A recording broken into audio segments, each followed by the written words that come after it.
Alors, moi je m'appelle Simon Delbu, donc je suis professeur de géographie à l'Université de Lorraine à Nancy. Donc je sais plus trop si je suis en Lorraine ou si je suis dans le Grand Est, hein, donc ça c'est encore un autre problème. Et vous aurez justement pas mal d'exemples en Lorraine. Pas parce que j'ai pas d'autres exemples ailleurs, que je sors jamais de ce territoire-là, parce que c'est par facilité, tout simplement. Tout était prêt, donc j'ai tout réorganisé pour vous aujourd'hui, et j'ai récupéré mes diapos qui étaient déjà prêtes. En général, je donne beaucoup d'exemples quand je fais des conférences ou en cours en Europe, hors de France, et j'ai pas tant d'exemples que ça, très détaillés, notamment dans le Sud-Ouest, j'ai pas énormément de choses. Donc ce serait des terrains à explorer au niveau du paysage industriel qui existe évidemment dans votre territoire aussi. Alors j'ai construit ma recherche à partir de la fin des années 90 autour des paysages et des territoires de l'industrie, de leur jeunesse, de leur évolution, leur transformation et de leur patrimonialisation. Donc ça c'est vraiment mon cœur de recherche. Par ailleurs aussi, comme l'a dit rapidement tout à l'heure Joël, j'ai été professeur dans le secondaire d'histoire-géographie. J'étais au jury de CAPES à Chalon pendant quelques années. J'ai aussi été responsable du parcours histoire-géographie du Master MEF de l'Université de Lorraine il y a 3 ou 4 ans, hein, pendant 3-4 ans. Donc j'ai des liens aussi avec le secondaire. Et pour faire écho à ce que disait Madame Vaucel tout à l'heure, je trouve que c'est absolument essentiel que la géographie soit enseignée dans le secondaire. Et effectivement, je vais rebondir sur ce qu'elle disait plus clairement. Elle disait que les géographes avaient d'autres débouchés que l'enseignement. Hein, vous le savez tous, ils vont beaucoup vers l'aménagement du territoire. Or, finalement, il y a des débouchés, effectivement. On n'a plus assez d'étudiants. Hein, et il y a pas mal de facs en France, d'universités, où les géographes ne veulent plus trop enseigner en MEF, ne veulent plus trop enseigner dans les concours. Ça les embête, ils travaillent pour l'aménagement, c'est logique, il y a des débouchés, ils travaillent là-dessus. Donc ils enseignent plus trop pour les historiens qui vont devenir profs d'histoire géo. Moi je pense, avec beaucoup d'autres, hein, je suis pas le seul, que c'est un extrêmement mauvais calcul pour la géographie. Parce que c'est vous qui nous envoyez des étudiants. C'est les collègues du secondaire qui, lorsqu'ils font une géographie pertinente, intéressante et qu'ils aiment faire ça, nous envoient des étudiants. Hein, et ils vont venir chez nous grâce à vous. Donc je pense qu'il faut que les géographes universitaires enseignent vers l'aménagement, ça c'est clair, hein, il faut le faire, mais conservent toujours un pied, et un gros pied on va dire, hein, donc dans l'enseignement des concours, pour les historiens qui vont devenir des géographes en enseignant l'histoire-géographie. Donc je pense que ça c'est essentiel. Hein, c'est pour ça que moi je me suis toujours investi dans la préparation au concours. Alors ce qui m'amène devant vous, c'est tout ça, et donc le titre que j'ai donné, voilà ça marche, donc je suis désolé mais avec la lumière c'est pas trop joli, les mutations des systèmes productifs en France. Et puis j'ai sous-titré entre territoire, réseau et héritage. Donc on va essayer d'expliquer tout ça.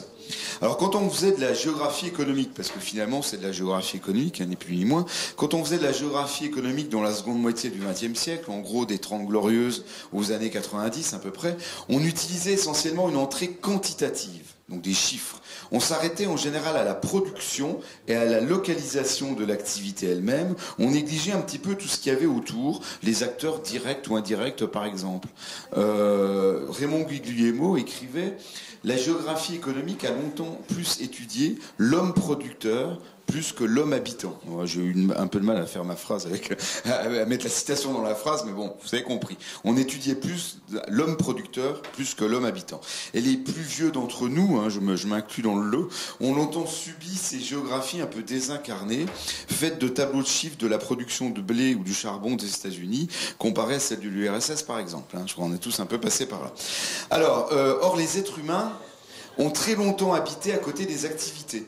Pendant longtemps, on habitait à côté des activités. Il n'y a pas la mobilité actuelle. Il n'y avait pas la mobilité actuelle. Elles sont liées à ces activités. Ils formaient déjà des systèmes productifs. Je vous montrerai des exemples historiques. Système productif, c'est quelque chose déjà d'ancien, concrètement, même si la notion est plus récente.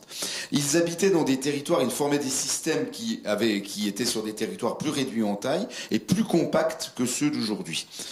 Aujourd'hui, on n'habite plus forcément à côté de notre lieu de travail et les activités se construisent et fonctionnent plus en réseau. Et des réseaux sensibles à plusieurs échelles.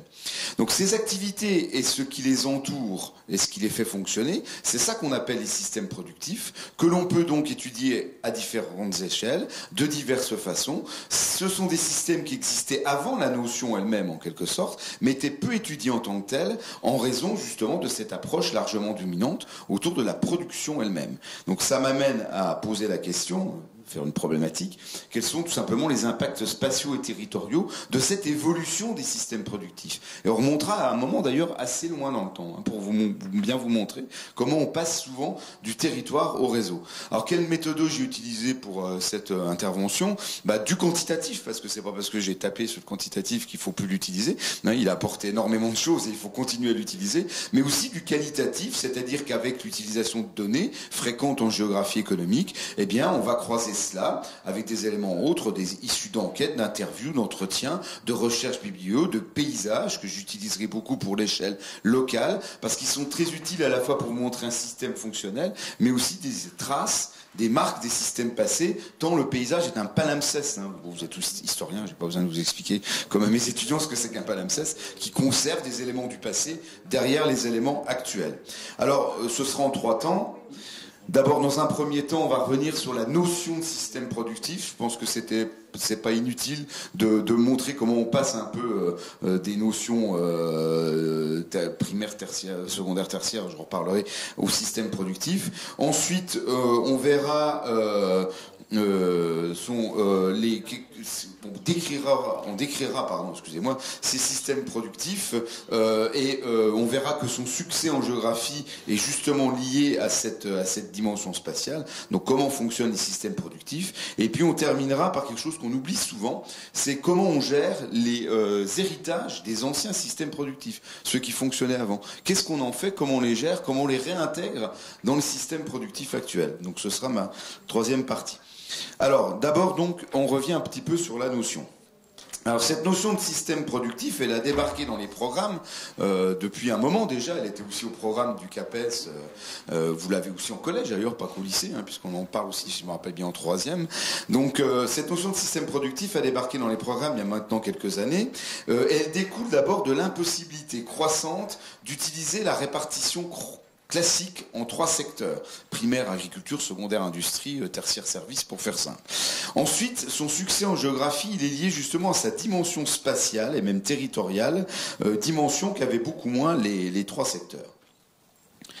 Alors, j'ai fait des sous-parties, évidemment.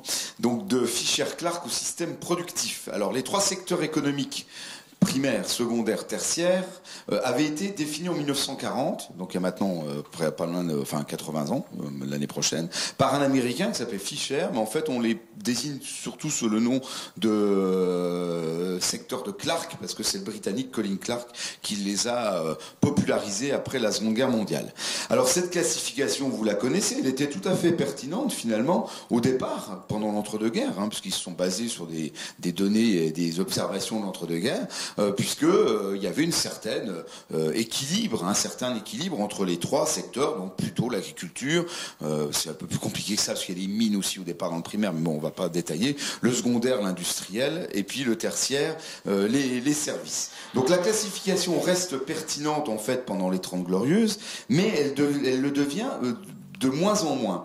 Et la difficulté, le problème s'est cristallisé autour de cette question. C'est pour ça que j'ai fait 2 couleurs dans le secondaire. C'est où classe-t-on le personnel croissant des entreprises industrielles qui n'exercent pas une activité de production. Par exemple, chez Renault, vous avez des ouvriers sur les chaînes, mais vous avez aussi, alors à l'époque, surtout dans les années 50-60, des comptables, des publicitaires, des personnels d'entretien, tout ça c'est salarié par Renault. Où les classait-on ?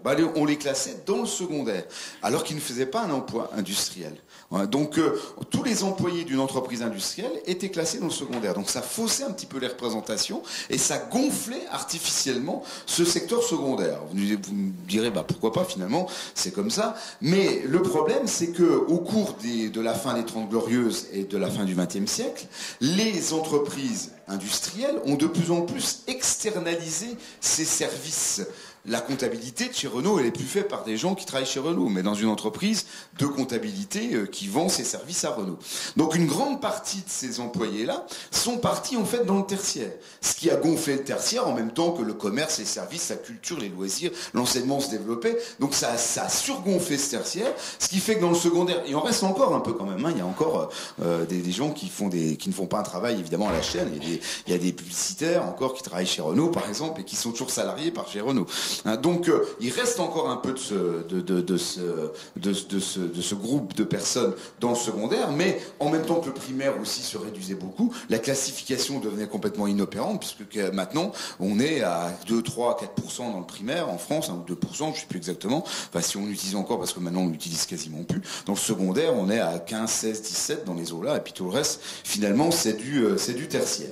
Donc, il fallait donc trouver d'autres systèmes pour pouvoir aborder cette économie, cette géographie économique et cette économie tout simplement. Alors ça veut dire aussi, il ne faut pas que j'oublie de vous dire ça, c'est pour ça que je regardais mes notes, j'ai beau avoir 20 ans d'expérience, je suis toujours accroché à mes papiers, j'arrive pas à m'en dépêtrer. Ça veut dire aussi que la désindustrialisation, elle est réelle, hein, elle est réelle en France, bien évidemment, mais elle est encore accentuée par ce phénomène. Parce que les gens qui travaillent dans ce côté-là du tertiaire, ils sont quand même liés au secondaire, à l'industrie. Donc même si statistiquement, d'où le danger du quantitatif aussi parfois, hein, même si statistiquement la part des personnes dans le secondaire baisse très très très très fort, bah, c'est presque exagéré par rapport à la réelle décroissance, à la réelle désindustrialisation. Parce qu'il y a encore énormément d'emplois tertiaires qui sont liés à l'industrie qui reste. Donc il faut faire attention à ça. Autant c'était surestimé peut-être à ce moment-là, autant c'est sous-estimé l'industrie aujourd'hui. Alors comment on s'en sort pour essayer maintenant d'appréhender un petit peu mieux tout ça ? Alors, il faut trouver un nouveau système. Donc, je vous ai remis le système précédent, hein, fin du 20e.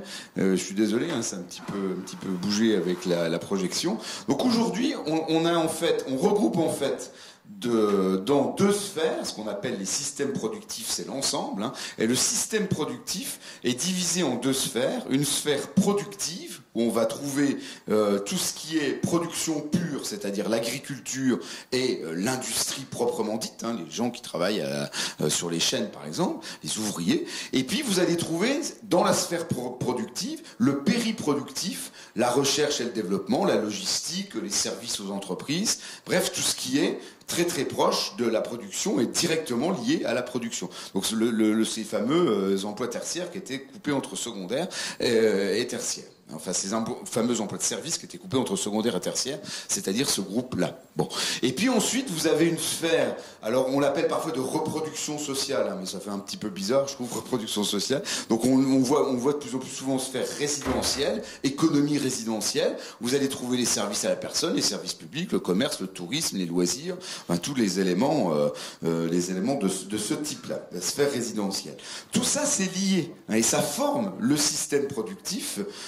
Parce que, évidemment, pas mal les emplois ici sont liés à cela et vice-versa. Mais j'y reviendrai tout à l'heure, là, je vais un peu trop vite. Alors, certains chercheurs, analystes et spécialistes espèrent, prédisent même, dans un pays comme la France, une fin de la sphère de production et une sphère résidentielle largement dominante. Alors, c'est encore utopique et même dangereux. Dangereux parce que beaucoup d'emplois de la sphère productive, en fait, ne pourront pas être relayés par des emplois de la sphère résidentielle. Et puis surtout, c'est ce que j'ai dit un peu trop tôt il y a quelques instants, les liens sont extrêmement forts entre les deux sphères. Les membres de la seconde utilisent les produits et les services de la première, et vice-versa. Les emplois sont tous liés. S'il n'y a plus d'emplois productifs concrets, il y aura moins de consommateurs, il y aura moins besoin de recherche et développement, par exemple, moins de consommateurs pour les commerces, moins d'usagers pour les services publics. En clair, l'un ne va pas sans l'autre. Hein. C'est d'où l'idée de système, d'ailleurs. Hein. Donc cette notion de système productif, malgré ces interrogations, hein, c'est pas parfait non plus, c'est finalement imposé ou est en train de s'imposer, et ça fonctionne plutôt bien en géographie. Ça marche bien en géographie parce que, comme je l'ai mis dans le sous-titre là, il y a un intérêt de la notion d'un point de vue spatial. C'est ce qu'on va voir maintenant. Alors je vous ai mis un schéma qui est assez complexe, qui est celui du système productif selon Jacques Fache, adapté d'après, je ne sais plus si son prénom c'est Jean-Louis ou Jean-Luc, mais en tout cas Monsieur Lemoigne, donc que vous trouvez dans les ouvrages de préparation au CAPES qui ont été nombreux quand la question des systèmes productifs y était, où vous allez retrouver un petit peu ce que j'ai dessiné tout à l'heure, c'est-à-dire les parties purement productives, les systèmes d'information, les systèmes de recherche et développement public privée, etc., la gouvernance des territoires. Donc on vous montre que tous ces acteurs sont liés et ça forme donc un système. Alors d'un point de vue spatial, on peut voir 3 gros avantages à utiliser cette approche. Le premier avantage, c'est qu'on prend en compte tous les acteurs du système. C'est pour ça que j'ai mis le schéma. Entrepreneurs, politiques, syndicats, mais bien sûr les usines également, la logistique et tout. On prend en compte tous les acteurs du système, directs, indirects, et c'est intéressant d'un point de vue spatial parce qu'on peut localiser tout ça. On peut localiser tout ça, on peut mesurer, quantifier, localiser tout ça. La notion ne prend donc pas en compte que la production seule, ce qui était vu du côté seulement purement économique, ce qui fait que l'impact spatial de la production, industrielle ou agricole, est en réalité beaucoup plus large que ce qu'on envisageait initialement. Donc ça, c'est le premier avantage, c'est que vous prenez tous les éléments d'un système. Et vous prenez en compte tous les éléments d'un système. Le second avantage d'un point de vue spatial, c'est que ça se décline à toutes les échelles. C'est peut-être ça qui est le plus compliqué à bien comprendre et à bien mesurer. Ça se décline aux échelles d'un pays, même à l'international, bien sûr. Alors on dit plutôt les systèmes productifs en France plutôt que le système productif français.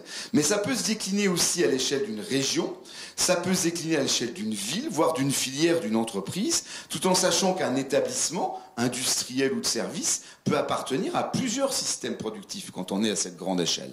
Donc vous pouvez utiliser les emboîtements d'échelle et c'est ce qu'on va faire. Vous allez voir dans le grand 2, mes exemples permettront, je pense, d'éclairer ce que je suis en train de dire maintenant. Enfin, troisième avantage, c'est une notion qui a une réelle profondeur historique.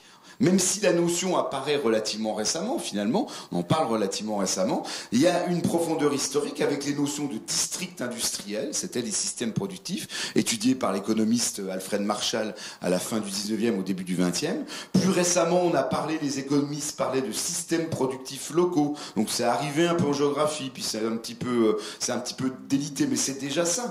On va vous parler aussi de clusters, on va labelliser les clusters, les faire devenir des pôles de compétitivité, je vous montrerai tout ça. Tout ça, en fait, ce sont des systèmes productifs. Je vous les décrirai et je vous montrerai ça. Alors, cette notion donc qui est mise en lumière récemment, eh bien, elle existe en fait concrètement depuis que l'espèce humaine développe des activités sur le sol de la planète. Et ces systèmes, ils ont donc eu le temps d'évoluer, de se transformer, de produire des territoires fonctionnels, des territoires adaptés à une fonction, qui naissent, grandissent, déclinent et meurent, et dont il reste des héritages.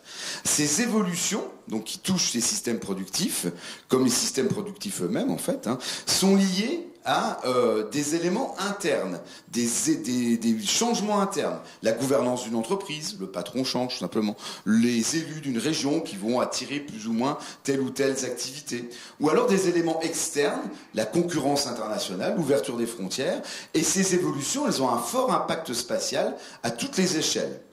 À l'échelle, ce qu'on appelle la petite échelle, je ne sais pas si je dois faire la précision, la petite échelle en géographie, c'est le monde ou la France. La grande, c'est l'inverse. Bon, je sais à qui je parle, mais je pense que c'est pas inutile de le redire. Donc, des évolutions qui ont un impact à petite échelle. Les dynamiques territoriales à l'échelle d'un pays ou d'un continent changent. Alors moi, je viens du nord-est, j'arrive dans le sud-ouest, je vais vous en parler tout à l'heure. Donc, je viens d'une région qu'on se représente comme en déclin, et puis j'arrive dans un territoire qu'on se représente comme au contraire très dynamique. Alors est-ce que ce sont seulement des représentations? On en parlera tout à l'heure, on essaiera de nuancer tout ça. Donc les dynamiques territoriales changent. Autrefois, c'était un peu l'inverse. Il y a 50 ans, c'était un peu l'inverse. Bon, mais on le dira tout à l'heure. Il y a des régions qui attirent, des régions qui sont en difficulté, etc. Et puis, à grande échelle, à l'échelle des villes, à l'échelle d'une commune, il y a des quartiers qui se développent, des quartiers qui étaient autrefois plutôt riches, qui déclinent, ou inversement, des quartiers qui étaient en difficulté, qui sont de plus en plus attractifs. Donc ça, on le montrera. Alors après ce retour sur la notion et sa déclinaison géographique, justement, on va voir comment ça fonctionne et comment on peut concrètement utiliser cette notion-là. Donc c'est mon grand 2. J'ai appelé ça des systèmes productifs ouverts au monde et métropolisés. J'ai entendu parler de métropolisation tout à l'heure. On va pouvoir en reparler. Alors, à l'échelle du pays, donc à l'échelle nationale, puisque votre sujet c'est la France, en l'occurrence, donc je suis assez peu sorti de la France, même quand on parle de système productif, on est quand même obligé d'en sortir un peu. J'ai appelé ça diagonales inversées, avec des parenthèses, des points d'interrogation, bref, on va expliquer tout ça. Alors dans un territoire national comme la France, l'analyse des systèmes productifs ne peut se faire sans emboîter les échelles. Celle de l'État, qu'on va voir en grand 1, ne pose pas trop de problèmes. C'est celle qu'on connaît le mieux. C'est celle qui est le plus souvent développée dans les manuels. On va trouver beaucoup de sources dessus. Et puis elle est médiatisée. On voit souvent dans les news, sur les réseaux, voilà, des cartes avec le taux de chômage par département, par région, etc. Bon, c'est des choses qu'on voit traîner beaucoup. Elle doit être nuancée et surtout, elle doit être complétée par des échelles beaucoup plus grandes, comme celle de l'établissement, l'usine pour l'industrie par exemple, celle de la région, celle de la ville, et des échelles aussi plus réduites, en insérant la France dans la mondialisation. Et quand on parle de grande échelle, l'échelle locale, j'aurais dû terminer par celle-là et mettre la mondialisation avant, eh bien celle-là, elle concerne les élèves. Ça peut être une entrée, et je vous montrerai des exemples tout à l'heure, notamment lors aussi de l'étude de cas qui se passera après. L'échelle locale, elle concerne vos élèves. Elle concerne vos élèves, même s'ils ne s'en rendent pas toujours compte, mais il y a des entreprises autour d'eux. Il y a des usines, il y a des entreprises de logistique, etc. Il y a un terrain. Le collège, il n'est pas comme ça hors sol. Donc c'est par cette entrée-là qu'on peut peut-être, à mon avis, mais on en reparlera plus longuement, je pense tout à l'heure, intéresser les élèves au système productif. Donc à l'échelle du pays, là normalement je devais faire apparaître mon grand A seulement maintenant. Alors les cartes à l'échelle du pays sont presque toutes réalisées à partir de données statistiques, d'indicateurs économiques et sociaux qui montrent un territoire productif français, souvent organisé autour de diagonales plus ou moins fameuses, il y en a certaines qui vous viennent déjà à l'esprit, je pense, dont il va falloir évaluer la pertinence et en exposer les limites. Alors la première diagonale, la plus vieille, on parlait de ça quand moi j'étais élève, c'est la diagonale Le Havre-Marseille. J'ai mis une vieille carte, puis on a mis du ponctuel, alors je sais pas trop, c'est pas vraiment quantitatif, c'est plus interprétatif, mais en tout cas on a mis des éléments ponctuels, et on distinguait donc une diagonale Le Havre-Marseille qui séparait grossièrement une France dynamique, qui emploie beaucoup, très industrielle, qui était au nord-est de la diagonale, et puis une France très en retard, très agricole, très rurale, etc. Qui est là où on se trouve aujourd'hui, où vous vous trouvez. Donc qui était au sud-ouest de cette diagonale. Alors, cette analyse était d'ailleurs seulement fondée sur les productions, les chiffres de production. Je vous renvoie là à la citation de Raymond Guglielmo tout à l'heure, que je l'ai fait au tout début. Donc ça dure jusqu'aux années 70, voire parfois 80, pour certains. Alors, ce substitut ensuite s'ajoute plutôt que se substitue dans les années 70-80, dans les discours notamment, une autre diagonale que vous connaissez certainement encore mieux, qu'on appelle la diagonale du vide, alors qui n'est pas vraiment une diagonale, qui est plutôt un espace central finalement, une diagonale large on va dire, où la population est beaucoup plus faible. On voit très bien l'évolution entre 54 et 99 sur ces deux cartes-là. C'est tiré d'un manuel, ça, je pense, si je me rappelle bien. Donc une diagonale qui est une atonie démographique, mais une atonie économique aussi, parce que les deux vont ensemble. Donc on montre l'espace productif français autour de ces diagonales successives. Une diagonale nord-est-sud-ouest dépeuplée, en gros des Ardennes au Gers, avec des indicateurs démographiques et économiques plutôt faibles. Et puis depuis maintenant 10, 20, 25 ans, cette diagonale du vide se voit complétée par une inversion de la première diagonale. Donc là, j'ai pris des indicateurs, des cartes en statistique dans le livre de Laurent Carouet, toujours sur la question qu'il avait fait sortir pour la question au CAPES en 2013. Et vous avez deux indicateurs qui sont très utilisés. L'évolution des emplois, on retrouve quasiment la diagonale Le Havre-Marseille quelque part, mais cette fois, le côté positif, il est au sud-ouest, et le côté négatif, il est plutôt au nord-est. Donc l'évolution des emplois, elle est bien faite. Enfin, elle est en noir et blanc, mais ça passe pas très bien. Le moins 13, il est là, évidemment, dans ces zones nord-est. Et puis, vous avez la géographie des qualifications. C'est un indicateur qui est un petit peu moins utilisé, mais qui est très intéressant aussi. Où là, on a plutôt une diagonale, on va dire, ou un trait entre Genève et Mont-Saint-Michel, à peu près. Où vous avez, à part l'Île-de-France, évidemment, une zone beaucoup plus qualifiée au sud-ouest et puis un peu moins qualifiée au nord-est. Tout ça, c'est des choses assez générales, mais c'est des choses qu'on voit dans les manuels, qu'on explique, et qui sont une réalité à l'échelle de la France. C'est pas des choses fausses. Simplement, il va falloir un petit peu après changer d'échelle. Je pense que vous me voyez venir là-dessus. Alors, cela doit être quand même, au niveau national, nuancé. C'est-à-dire qu'il est vrai qu'on a maintenant un basculement en fait de la première diagonale, mais ça doit être nuancé, parce que si on prend d'autres indicateurs, comme ceux-ci, eh bien on va pouvoir rediscuter de cela, parce que si on prend par exemple l'investissement étranger, ben, on retrouve la diagonale. C'est pas moi qui l'ai dessiné, hein, c'est Carouet dans son manuel, dans son livre. Et vous avez des investissements étrangers, donc un dynamisme économique, hein, les entreprises étrangères qui investissent essentiellement au nord-est de cette diagonale, beaucoup moins au sud-ouest. Et puis si vous regardez le taux de chômage, alors oui, il y a des poches de chômage très importantes au nord, mais les poches de chômage les plus importantes, elles sont plutôt finalement entre le sud-ouest là et le sud-est. Hein. Donc pourtant le chômage c'est quand même quelque chose qui parle aux gens, qui peut parler à vos élèves, peut-être plus que les investissements étrangers par exemple, hein, ou les qualifications. Donc il faut nuancer ces choses-là. Alors après, on peut aussi s'amuser à nuancer la nuance. Hein. Donc pourquoi les investissements étrangers sont plus forts là ? Parce que ce sont des espaces frontaliers, tournés vers les zones vives de l'Europe, dynamiques de l'Europe, donc il y a pas mal d'investissements là. Et puis pourquoi le chômage, finalement, il est un peu plus faible là aussi parce qu'il y a la frontière. Et puis dans ma région, il y a aussi pas mal de gens qui partent. Hein. S'il n'y a plus d'emploi, ils partent, ils vont plutôt vers le sud.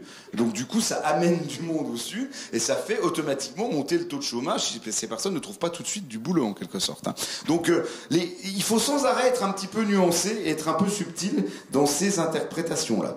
Alors pour mieux cerner tout ça, donc ça c'est des représentations normalement que vous connaissez, qu'on enseigne aussi, hein. Mais je pense que moi dans ce domaine des systèmes productifs et de la géographie économique, il faut basculer, il faut changer d'échelle. Celle-ci, il faut que les élèves la connaissent, hein, sachent un petit peu les grandes dynamiques du territoire à ce niveau-là, mais il faut surtout changer d'échelle et notamment pour concerner les élèves. C'est ce que j'ai appelé grand B du territoire au réseau, voir comment ça fonctionne.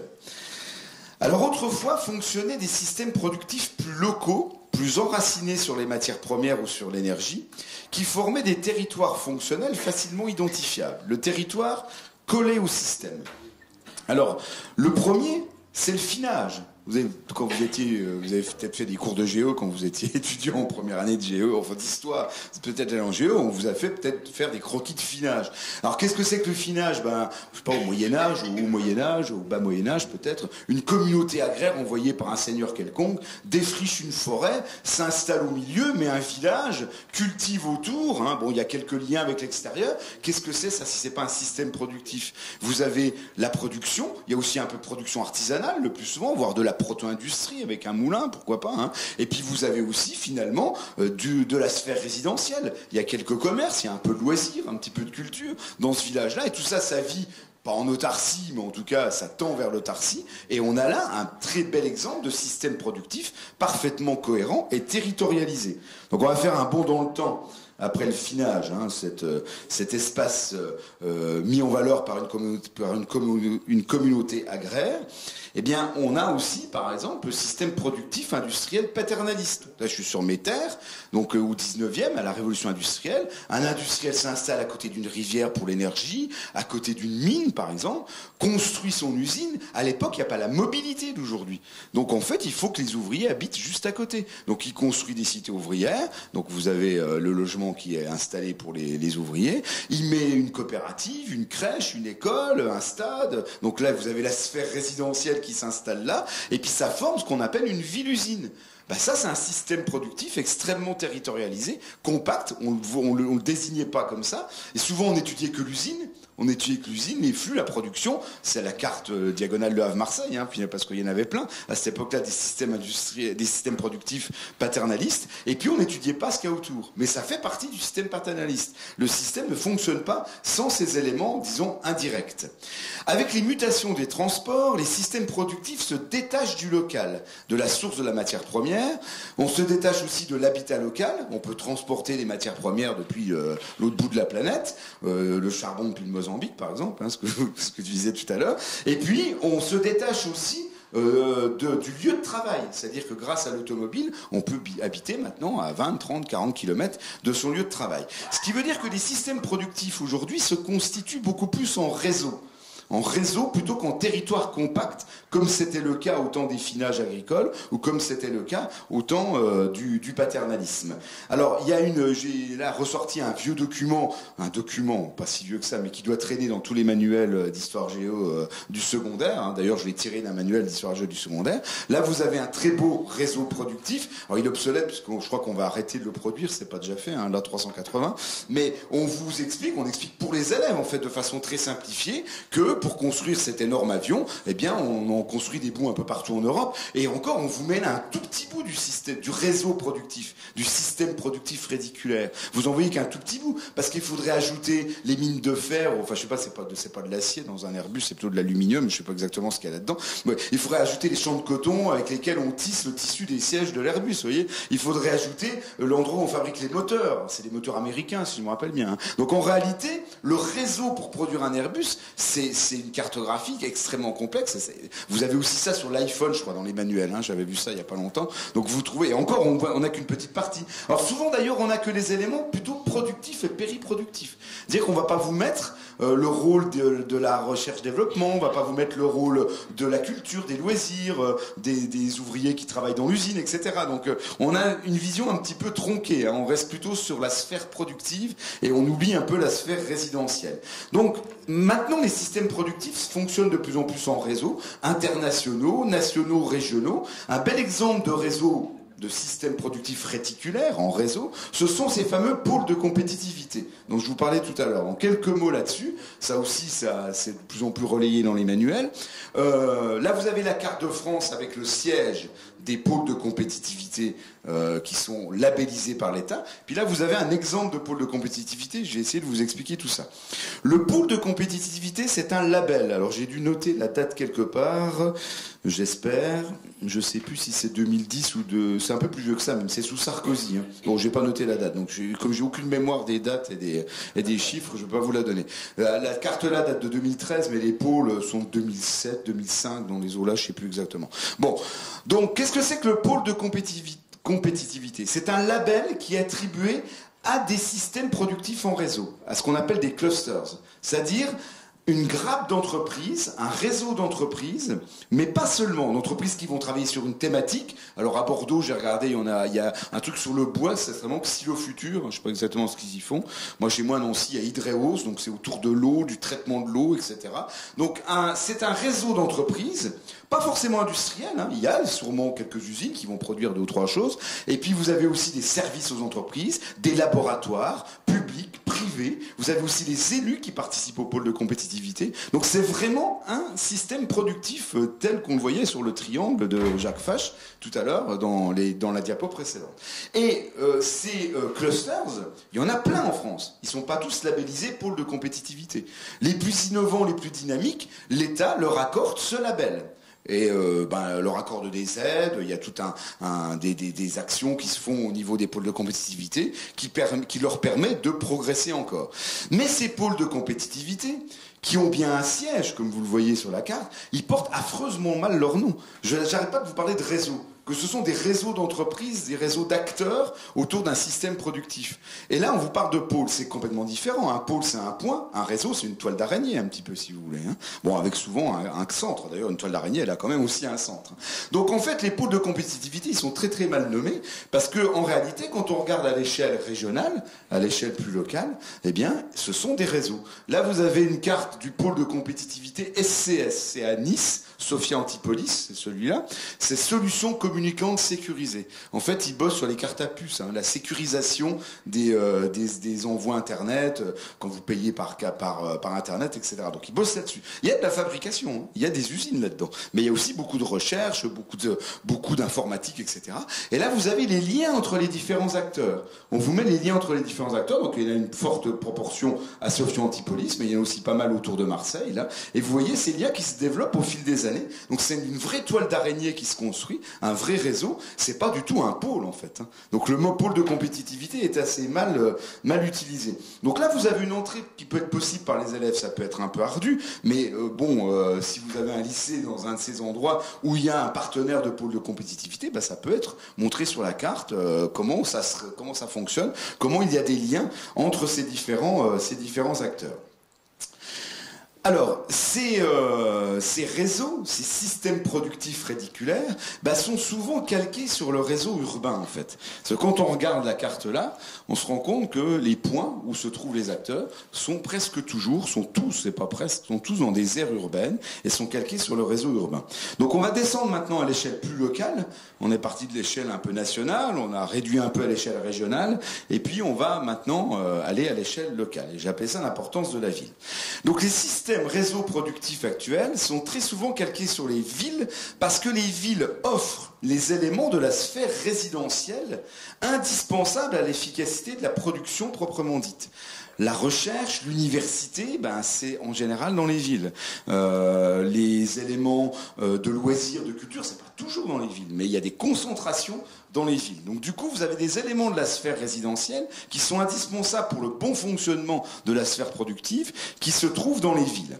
Donc ça réduit un peu les espaces actifs qui participent au système productif aux aires urbaines. Alors il faut bien qu'on soit d'accord sur les termes. Quand je dis ville, c'est pas forcément la ville au bâti continu. Ça inclut aussi la couronne périurbaine.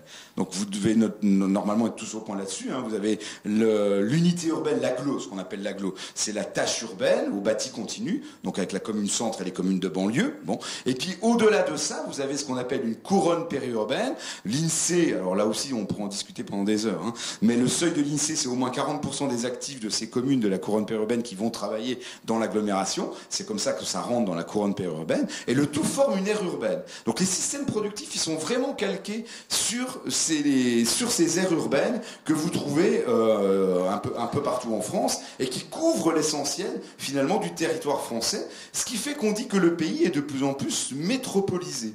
Que même lorsqu'il y a des espaces ruraux, ils sont sous l'influence de la ville.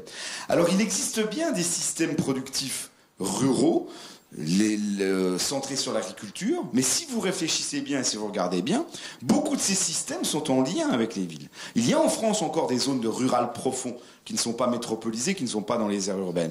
Mais ces productions que l'on fait dans ces zones-là sont souvent liées à la ville. C'est-à-dire que ce que vous produisez en tant qu'agriculteur dans le rural profond, ça va être transformé, distribué en ville.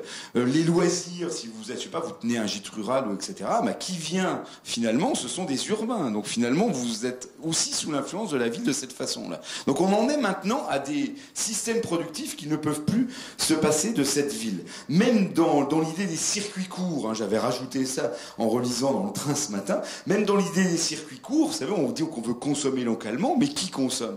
Si ce n'est les urbains qui consomment. C'est pas les 3 habitants d'un petit village qui vont consommer la production d'un agriculteur qui habite juste à côté. Cette production, elle est trop importante. Donc il faut bien l'envoyer, pas forcément très loin, c'est l'idée du circuit court, mais dans une ville voisine. Donc le système productif et la ville sont extrêmement liés. Alors on peut le voir d'ailleurs avec cette idée de la sphère résidentielle et des éléments des systèmes des éléments périproductifs qui se trouvent essentiellement dans les villes. J'aurais peut-être dû le mettre avant de vous dire ce que j'ai dit à l'instant.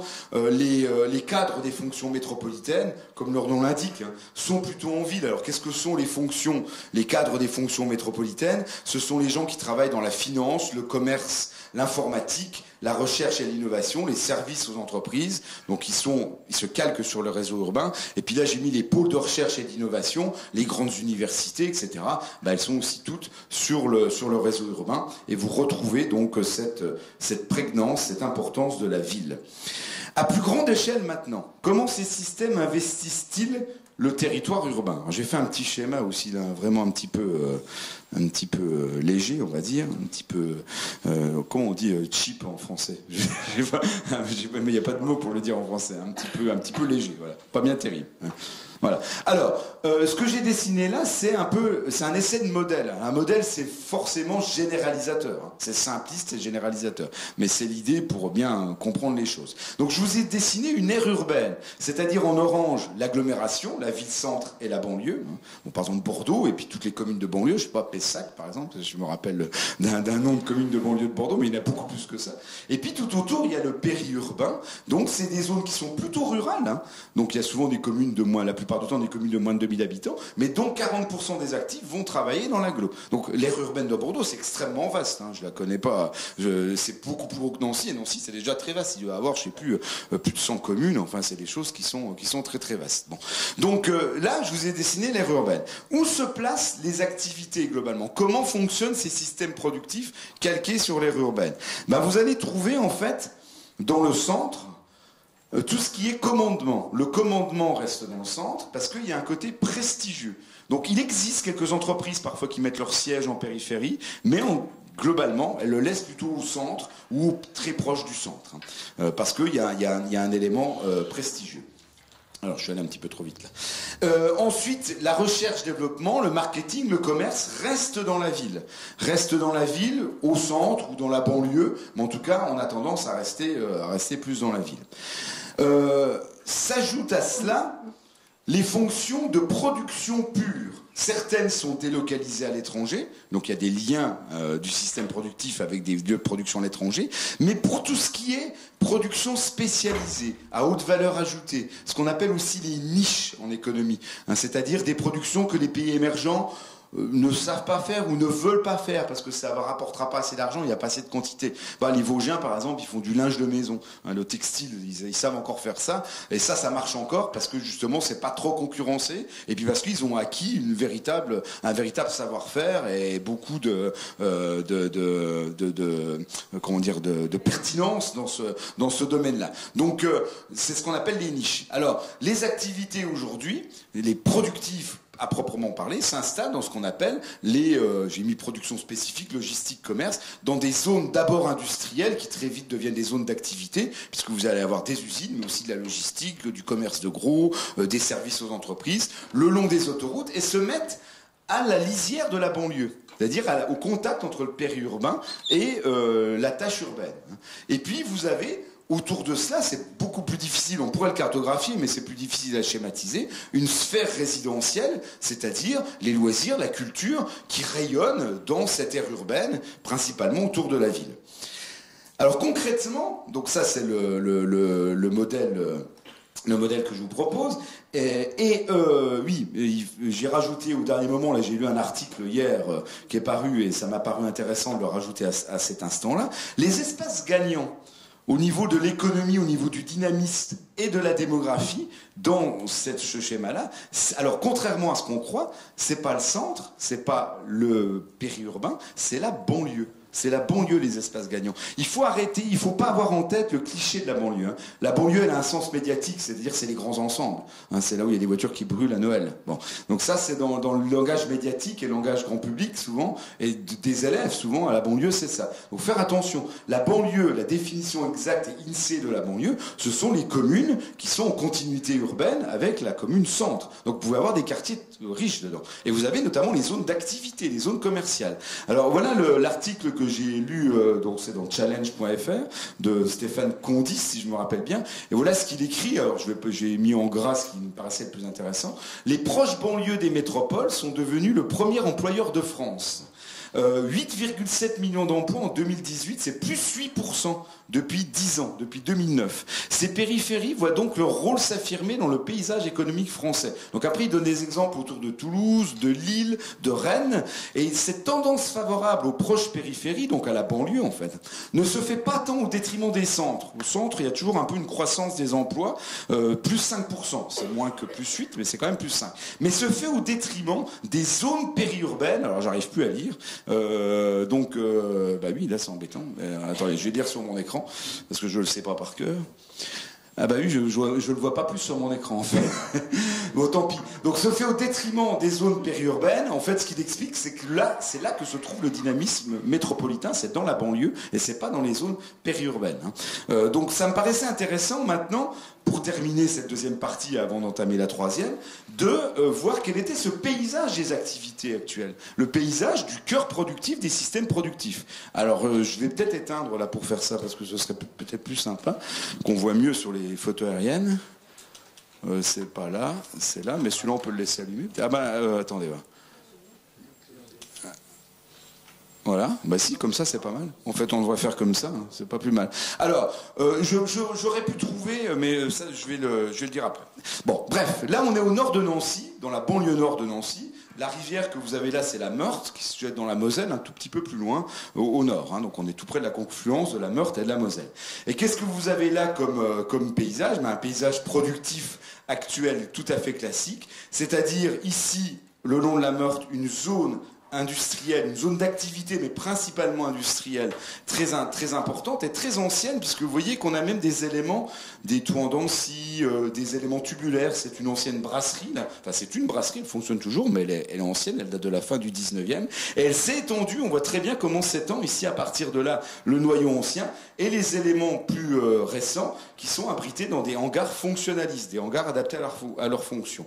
Et puis là, vous avez d'autres hangars fonctionnalistes qui abritent industrie et certainement aussi un petit peu de logistique, parce que cet espace-là est extrêmement bien relié, à la fois, bon déjà on a de l'eau pour faire tourner les entreprises, à la fois l'autoroute, là vous avez une autoroute et 2 échangeurs ici, la voie ferrée avec un triage ferroviaire, et puis même un port à grand gabarit, là on est tout près de la Moselle canalisée, et vous avez un port à grand gabarit qui est relié à cette zone-là. Donc là on a vraiment un paysage des activités d'aujourd'hui, le cœur des systèmes productifs actuels. Et puis vous avez au-delà de ça des éléments de la sphère résidentielle, des services et notamment des commerces ici avec une très grosse zone commerciale, avec là un parking et l'hypermarché derrière.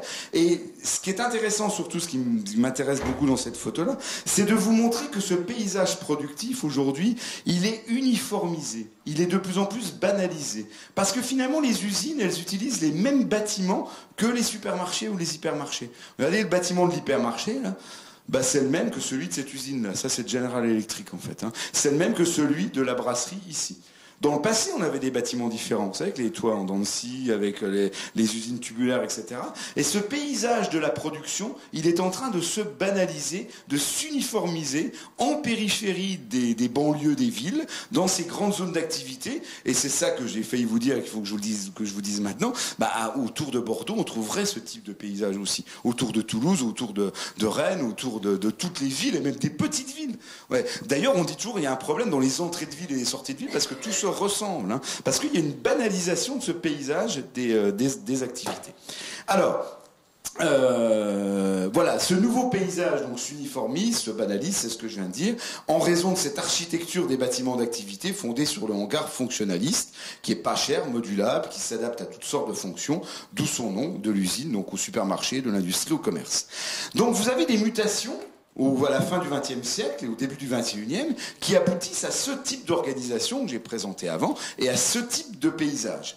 Mais ces nouveaux systèmes productifs ont fait mourir, s'ils ne réussissaient pas à s'adapter, les systèmes productifs anciens, ceux dont je vous parlais tout à l'heure, liés notamment par exemple au paternalisme. Et ça a laissé des héritages qu'il faut gérer, et ce qu'on va voir dans ma dernière partie. Donc quelle gestion des héritages de ces anciens systèmes productif, il manque le productif. Quand on évoque des mutations, des transformations, des changements, on pense à des choses nouvelles. C'est normal, hein, d'avenir dynamique. Donc on va cibler là-dessus essentiellement. Mais toute transformation a un côté sombre, c'est-à-dire qu'il y a des héritages issus des anciens systèmes qu'il faut gérer, traiter, réintégrer dans des nouveaux systèmes productifs. Cette réintégration, cette gestion des héritages, elle se fait en 2 temps. Je dirais qu'elle se fait d'abord dans l'urgence. Alors la fin des systèmes productifs paternalistes, et il y en avait partout en France, hein, c'est pas spécifique au nord-est de la diagonale Le Havre-Marseille. Il y en avait beaucoup, ça peut être des petits systèmes productifs, il y en avait beaucoup dans le sud-ouest, comme dans l'ouest ou comme dans le sud-est. La fin de ces systèmes productifs paternalistes était inattendue et a généré de multiples friches industrielles, qui est un objet particulier qui incarne la transition entre les 2 systèmes productif. Donc la friche industrielle, elle incarne cette transition. Alors bon, il y a la friche industrielle tout à fait cliché, classique, une ancienne fromagerie, là ça a abandonné depuis 10, 15, 20 ans, ça tombe en ruine. C'est l'image que l'on a de la friche industrielle. Le mot friche, normalement, c'est quelque chose de provisoire, mais en réalité, ça dure parfois plusieurs dizaines d'années. Et puis, il y a des friches industrielles, il y a des friches, des systèmes productifs industriels qui sont rarement étudiés. Les cités ouvrières sont abandonnées, la Poste est abandonnée, la Chapelle est abandonnée. Vous voyez, on est en Ardèche, là, pour une fois, on n'est pas en Lorraine. Hein, donc, on a des endroits comme ça qui restent abandonnés. C'est pas seulement l'usine, la friche du système productif. C'est tout ce qu'il y avait autour. Donc ça, c'est assez cliché, c'est assez visible, on va dire, ces éléments-là qui sont abandonnés. Ce sont des traces de la fin de système productif paternaliste. La trace, selon Vincent Weschamp, c'est ce qui révèle le passé non intentionnellement. Donc c'est un élément qui révèle une organisation passée, mais c'est pas intentionnel. Sinon on parle de marque. C'est Vincent Weschamp, donc qui a beaucoup travaillé là-dessus, sur le patrimoine notamment, qui explique ça. Donc là ce sont les traces de ces anciens systèmes paternalistes. Il y en a parfois de plus subtils, qui vous montrent la transformation d'un système. Alors, qu'est-ce qui peut être... Ouais, c'est pas très subtil la friche, mais bon, il y a des choses plus subtiles. Vous voyez ça par exemple. Donc, les patrons paternalistes ont construit dans toute l'Europe et dans tous les pays anciennement industrialisés ou développés, dits développés aujourd'hui, ont construit des cités ouvrières autour de leurs usines. C'est ce que je vous montrais sur le schéma tout à l'heure, pour abriter les ouvriers, parce qu'il n'y avait pas de voitures comme aujourd'hui, évidemment. Puis aussi un peu pour les contrôler. Il n'y avait pas que du positif. Il y avait plein de choses derrière ce paternalisme. Et quand l'usine ferme, ou se désengage, en tout cas évolue, mute, intègre de nouveaux systèmes productifs, elle se désengage du paternalisme, ou tout simplement elle ferme. Eh bien, les cités sont revendues très vite. Il faut du cash pour gérer la fin de l'usine. Donc, sont revendues très vite à leurs occupants, à d'autres personnes, qui s'empressent de faire ceci. Encore, ça sert à rien. C'est-à-dire qu'on personnalise sa cité. On personnalise sa cité. Donc, on voit dans le paysage de ces cités, eh bien, le système évoluer. Auparavant, tout était très homogène, voire monotone. Alors, c'est une grande discussion que j'ai avec des étudiants quand je les amène voir des anciennes villes d'usines comme ça. Moi, au début, il y a encore quelques années, je leur disais, ouais, mais c'est ni fait ni à faire. Encore, ça, c'est plutôt sympa. Parce que, c'est sympa dans le sens que c'est réparable. C'est-à-dire vous voyez ce que je veux dire. Mais il y a beaucoup ce sont de grosses cités. Donc il n'y a pas besoin de faire évoluer le bâtiment. Il y a beaucoup de petites cités, genre les Corons dans le Nord. Donc en Lorraine, on en a beaucoup aussi, des petites comme ça, où les gens, dès qu'ils sont devenus propriétaires, ont ajouté un étage, un truc. Enfin, ça devient du grand délire. Et là, c'est plus réparable du tout. Alors je me balade avec les étudiants comme ça. Je leur dis, regardez, je le dis pas comme ça, mais ces imbéciles, regardez ce qu'ils ont fait. Ils ont fait n'importe quoi. Puis il y a une étudiante qui me dit, mais monsieur, mais moi j'aime beaucoup mieux. C'est beaucoup mieux comme ça. C'est coloré, c'est varié, c'est plus aussi monotone, c'est plus ennuyeux comme avant. Et je suis resté comme de rond de flanc, je savais pas quoi dire. Alors maintenant, l'argument, c'est de dire on peut garder une homogénéité dans une ancienne cité ouvrière en permettant, en édictant des règles d'urbanisme, tout simplement, ce qu'on n'a pas fait à ce moment-là, en édictant des règles d'urbanisme, mais en permettant aux gens de moduler au niveau de la végétation, au niveau des entourages, enfin de faire quelques éléments comme ça. Mais finalement, dans tout lotissement pavillonnaire récent, il y a un règlement d'urbanisme. Dans le passé, j'ai été propriétaire d'une maison dans un lotissement, il y avait un machin comme ça, un pavé comme ça de règlement. Donc pourquoi dans les anciennes cités ouvrières, on n'a pas fait ça? Parce qu'on est dans l'urgence. On va y revenir. Là, je suis en train de digresser et d'aller un peu trop loin. Alors, ces éléments, ces friches transmettent une image négative d'un territoire. Ça le renvoie à un passé, à un échec. Et il est difficile d'inverser la tendance négative pour reconstruire de nouveaux systèmes productifs ou pour intégrer de nouveaux systèmes productifs. Il faut donc gérer la transition, gérer l'après-paternalisme, gérer la transition d'un système productif à un autre. Ça se fait toujours en 3 phases, en fait. Alors, ce sont les sociologues autour de Michel Grossetti qui, à la fin du XXe siècle, identifient ces phases quand on quitte un système productif paternaliste, industriel, pour aller vers d'autres systèmes productifs. Et alors, la première phase, donc identifiée par les sociologues, c'est celle de l'incrédulité.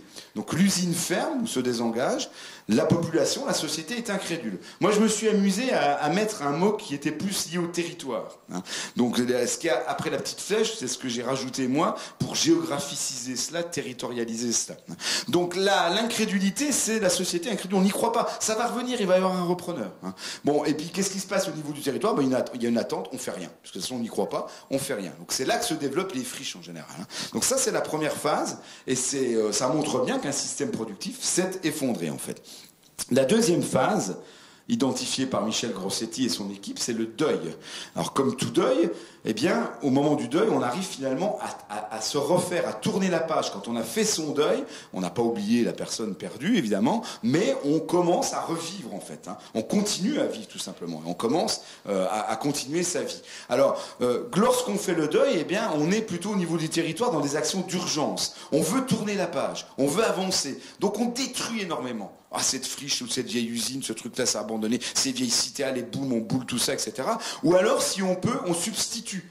Donc là, il y a une vieille usine, il faut vite trouver quelqu'un pour mettre quelque chose pour mettre à la place. Donc ce qu'on va beaucoup trouver, qui est tout à fait une trace de l'évolution et de la mutation d'un système productif, c'est ça, par exemple. Hein. C'est-à-dire des commerces qui rachètent une usine et qui forment un espèce de patchwork tout à fait mal adapté. Là, on est au centre d'une petite ville, juste à côté de la mairie et de l'église. Ça a été fait dans les années 70, un peu en dépit du bon sens, mais...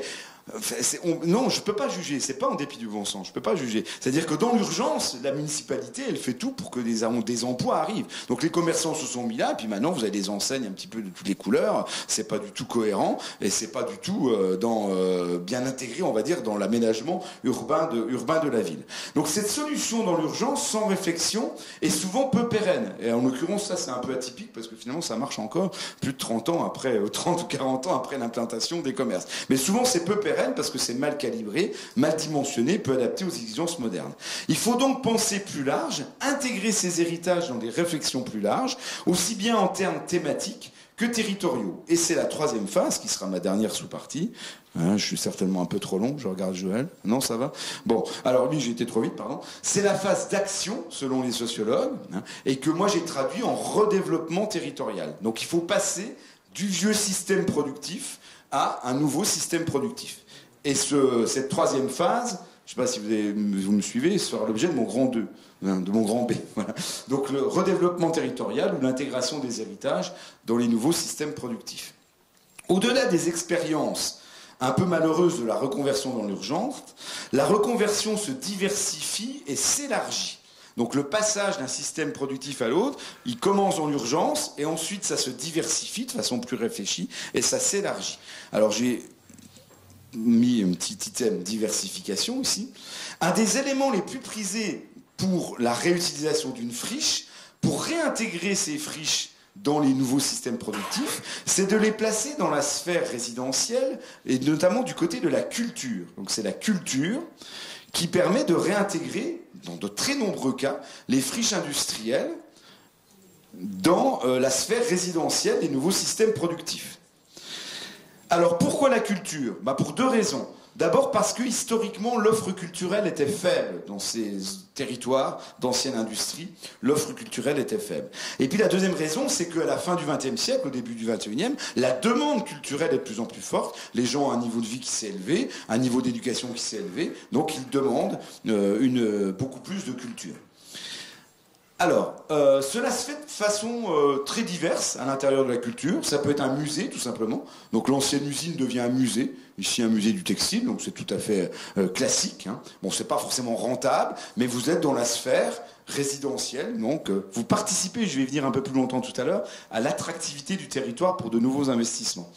Ça peut être une manufacture culturelle, donc une ancienne brasserie là, qui était squattée au départ par un groupe d'artistes, et ensuite qui a été officialisée, et c'est devenu une fabrique, une manufacture culturelle, avec des gens qui font des spectacles, de la musique, etc.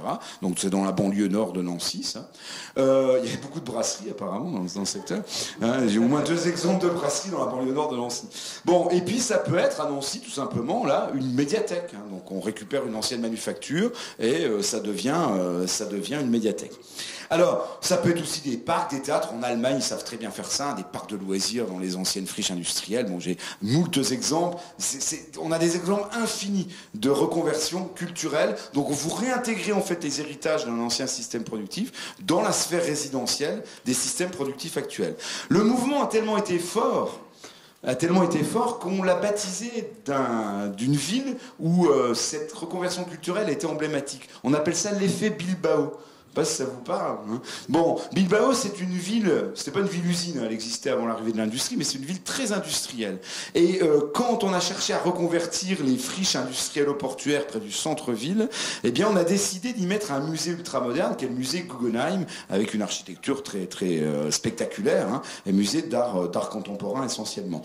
On a gardé extrêmement peu d'ailleurs d'éléments de l'ancien système productif, si ce n'est une grue, une halle, mais enfin, on a construit ce nouveau musée-là. Et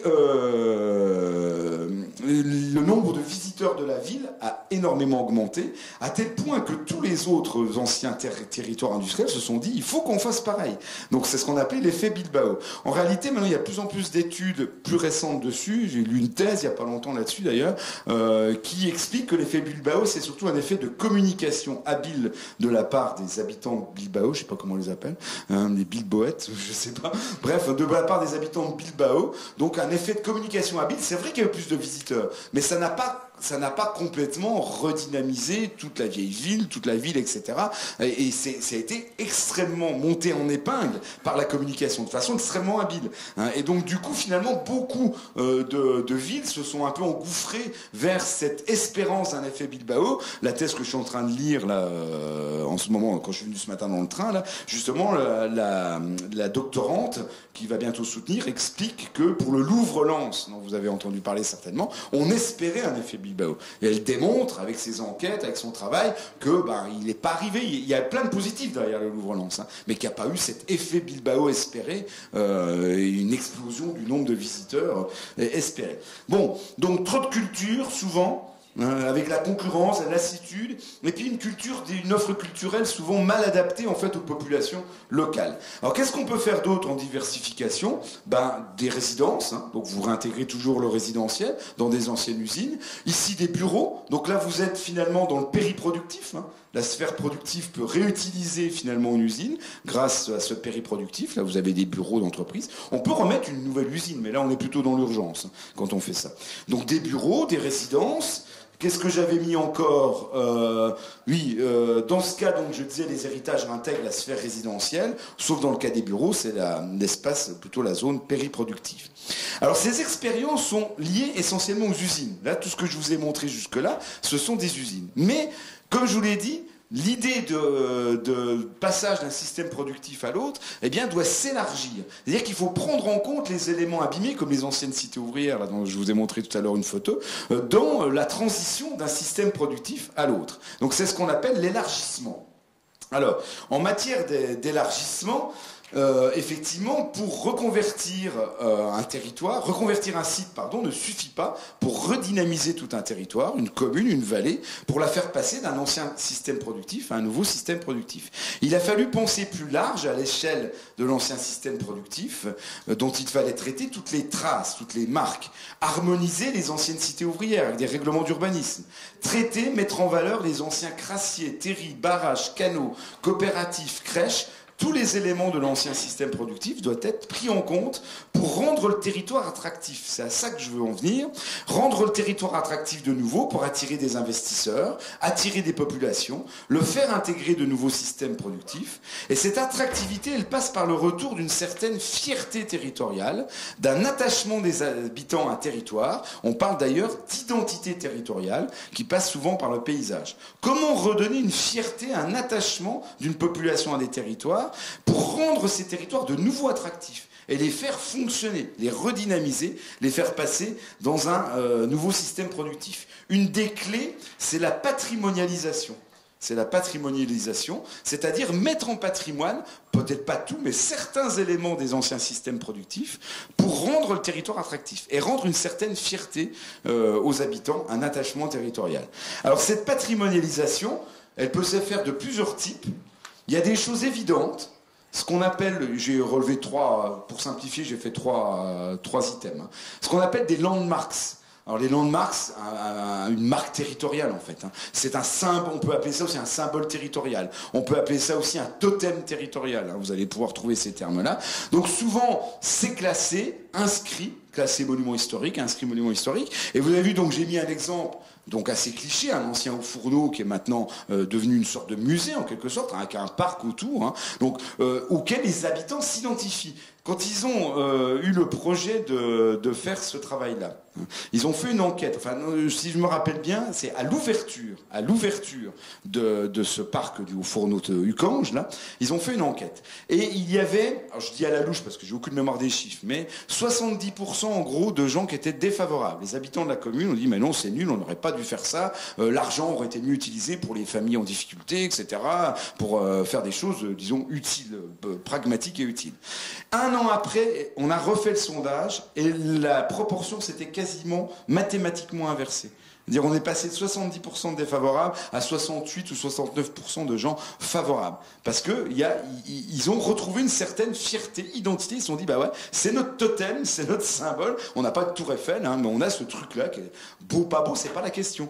Hein, c'est dans leur paysage, c'est dans leurs yeux, ça fait partie de leur territoire. Bon, donc ça, ce sont des totems, mais vous voyez que c'est pas forcément des anciennes usines. C'est là quand je vous parle de tout l'ancien système. Là, on a un ancien foyer social avec une architecture particulière. C'est le foyer social des ouvriers de l'usine voisine. Et cet ancien foyer social, on l'a reconverti, on en a fait une salle commune, une salle de spectacle, etc. C'est un bâtiment original, donc du coup, maintenant, c'est un peu l'emblème de cette commune. Sur l'autoroute, il y a même un petit panneau avec le dessin en brun, là, vous savez, sur fond brun, hein, de ce bâtiment-là. Donc c'est pas forcément que les anciennes usines. Et comme ça, on réintègre finalement les systèmes productifs actuels.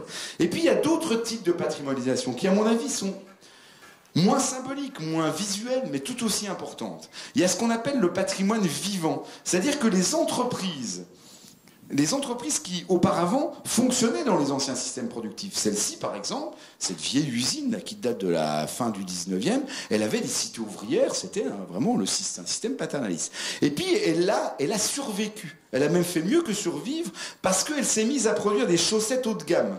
Hein, donc tous ses concurrentes ont disparu parce qu'on faisait du tissu, du fil qui était de la production courante. Tout ça, ça a été mangé par les concurrents asiatiques, nord-africains, etc., hein, ou de l'Europe de l'Est. Et puis cette usine-là, elle s'est positionnée sur un créneau qui est une niche, hein, de haut de gamme, et ces fameuses chaussettes haut de gamme.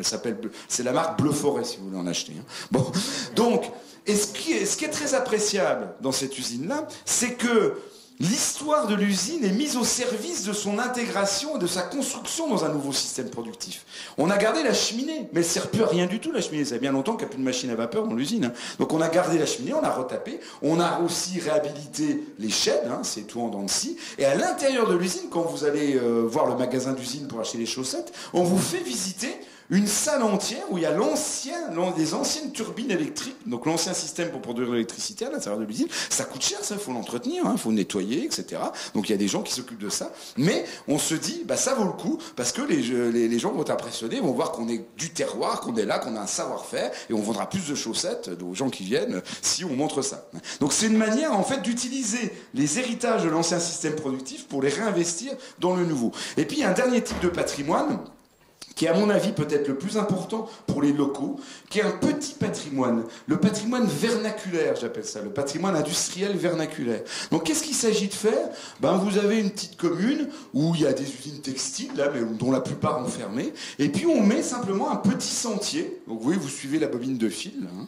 Donc il faut 2-3 heures pour faire le sentier, donc ça monte, ça descend, et puis vous avez des vues sur la ville, vous avez des vues avec des panneaux explicatifs, on vous dit voilà, là il y avait une usine, là il y avait des cités, vous avez des explications sur les canaux qui faisaient fonctionner les usines, les anciennes cités ouvrières, etc. Il y a des petits panneaux qui expliquent ça. Et puis, pour moi, c'est la cerise sur le gâteau. Il y a aussi un panneau en face des usines qui fonctionnent encore. Vous voyez, un affreux hangar fonctionnaliste, là. Mais c'est pas grave, on vous explique, voilà. Bon, on en a perdu beaucoup, mais il en reste quelques-unes. On fait des choses intéressantes. Et donc, on est maintenant dans un système, ils n'expliquent pas comme ça, hein, mais ils sont dans un système productif actif, qui vendent, qui exportent, etc. Le textile vosgien, par exemple, il commence à réembaucher depuis 2 ans maintenant, parce qu'il y a des vraies niches et des vraies spécialités. Et on met ça en patrimoine. Et c'est un patrimoine qui est plutôt à l'intention des habitants, des locaux, pour leur rendre une certaine fierté et pour considérer que leur territoire est attractif. Alors il me reste à conclure, hein, j'ai certainement été un peu trop long, comme toujours. Je me chronomètre chez moi, mais après je ne mets plus le chronomètre, donc du coup je parle beaucoup. Alors, ce que j'ai essayé de vous faire comprendre, c'est que cette évolution des systèmes productifs va beaucoup plus loin que l'aspect purement économique et les emplois. La gestion de ces mutations, on l'a compris un peu tard, doit prendre en compte les héritages des anciens systèmes productifs, en rendant au territoire meurtri par la fin de ces anciens systèmes productifs une certaine fierté, des rendre attractifs. Cette vision systémique qui intègre les éléments périproductifs, productifs, résidentiels, culturels. Elle est très séduisante, elle est opérationnelle, mais elle est complexe. Elle est bien loin des discours réducteurs et des recettes faciles.